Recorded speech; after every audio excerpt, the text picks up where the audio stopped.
Hey what's up everybody, कैसे हो आप सब। वीडियो को लाइक करो, शेयर करो और सब्सक्राइब करो। बच्चों देखिए, हमने इसके प्रीवियस वीडियो में चर्चा की थी।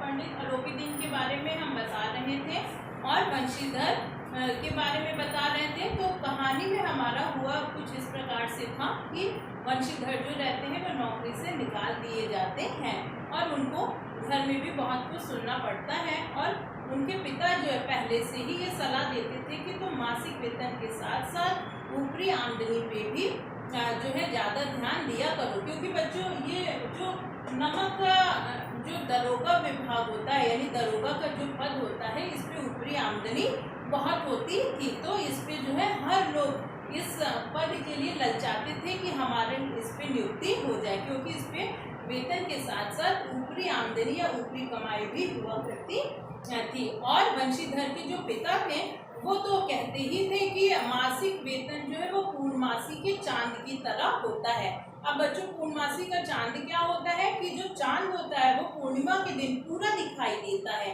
लेकिन जैसे जैसे दिन बढ़ता है वैसे वैसे उस चांद की कलाएं धीरे धीरे घटती जाती हैं और एक दिन ऐसा आता है कि एकदम भी दिखाई नहीं देता। तो हमारी मासिक वेतन का स्वरूप भी कुछ इसी तरह से होता है।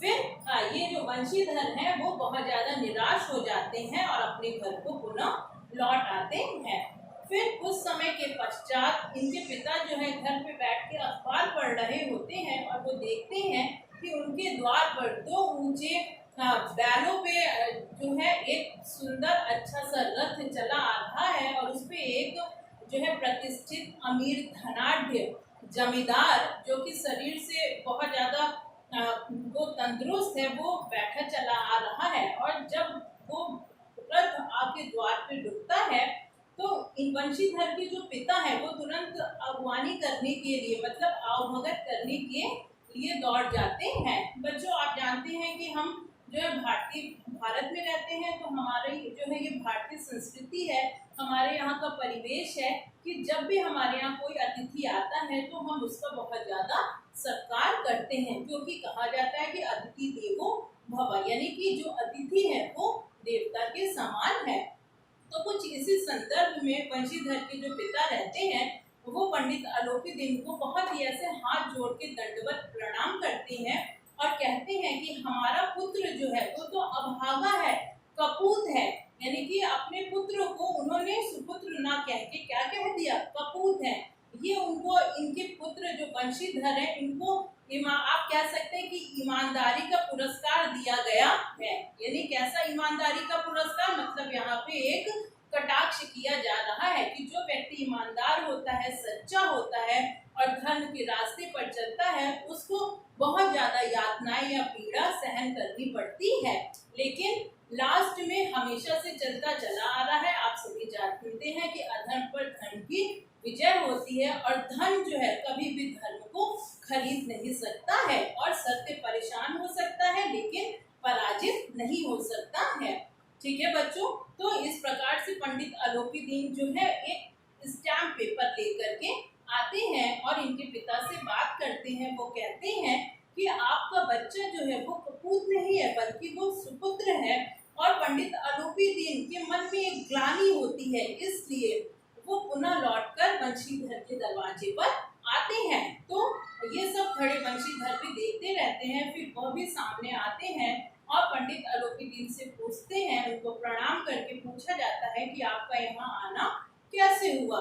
तो पंडित अलोपीदीन जो है वो कहते हैं कि आपके मैंने जो है बहुत ज़्यादा, मतलब ऊंचे अधिकारियों से लेके नीचे तबके तक के वर्ग के लोगों को देखा और बहुतों को मैंने रिश्वत दिया, बहुतों को पाला पोसा, सब कुछ किया, लेकिन आपके जैसा ईमानदार व्यक्ति और सच्चा व्यक्ति मुझे कभी भी नहीं मिला। तो मेरी यही इच्छा है कि आप मेरे मतलब मैनेजर के रूप में आप मेरे यहाँ काम करें, यानी कि मेरी जितनी प्रॉपर्टी है, संपत्ति है, उसको आप जो है देखें। मेरा ऐसा विश्वास है कि आप ही इस कार्य के लिए उपयुक्त रहेंगे। उपयुक्त होना मतलब ठीक रहना।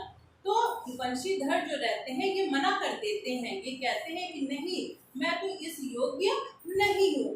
तो तो पंडित अलोपी दीन जो है वो समझाते हैं कि आप किस योग्य हैं और आपका क्या कार्य था वो तो मैंने खूब जाना और समझ भी लिया। अब आप वो अपनी ऐसे कलम आगे बढ़ाते हैं और उनको साइन करने के लिए यानी हस्ताक्षर करने के लिए देते हैं। और पिता के कहने पर भी जो ये वंशीधर रहते हैं वो उस स्टैम्प पेपर पे साइन कर देते हैं या हस्ताक्षर कर देते हैं और उनके यहाँ कार्य करने के लिए स्वीकृति दे देते हैं। तो बच्चों इस प्रकार से हमारी ये कहानी यहीं पे समाप्त हो जाती है। लेकिन हमें इससे शिक्षा क्या मिलती है कि बच्चों हमेशा सत्य की राह पे चलना चाहिए और धर्म पर विश्वास रखना चाहिए, क्योंकि शुरू में प्रारंभ में कठिनाइयां तो बहुत आएगी। अब इसी से जो व्यक्ति हार जाएगा वो अपने ईमान को बेच देगा, धर्म को खा जाएगा। लेकिन जो व्यक्ति पर्वत जैसा अडिग रहेगा, जिसका मन जो है वो चंचल नहीं होगा, जो लक्ष्मी को देखकर जिसके मन में लालच नहीं उत्पन्न होगा, वही व्यक्ति सत्य के मार्ग पर चल सकता है। तो बच्चों मुंशी प्रेमचंद जी ने इस कहानी के माध्यम से हमको यही सीख दी है कि चाहे जैसी भी कठिन या विषम परिस्थितियां आ जाएं, लेकिन हमको हमेशा अपने धर्म पर ही चलना है और धर्म से युक्त कार्य को ही करना है। तो ऐसे व्यक्ति हमेशा विजयी होते हैं। ओके बच्चों, थैंक यू। इस प्रकार से हमारा ये चैप्टर यही